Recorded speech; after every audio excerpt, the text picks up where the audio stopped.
ఆగండి sir photo ఒక్క నిమిషం.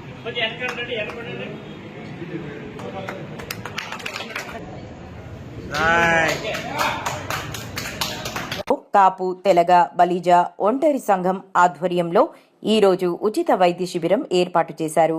ఈ వైద్య శిబిరాన్ని సంఘం పెద్దలు రాధికా నాయుడు ముఖ్య అతిథిగా విచ్చేసి ప్రారంభించారు. ఈ సందర్భంగా సంఘం అధ్యక్షులు కోటేశ్వరరావు, ప్రధాన కార్యదర్శి పున్నయ్య, కోశాధికారి రత్నారావు మాట్లాడుతూ సంఘం ఏర్పడిన తర్వాత మొదటిసారి ఈ ఉచిత వైద్య శిబిరం ఏర్పాటు చేశామని అన్నారు.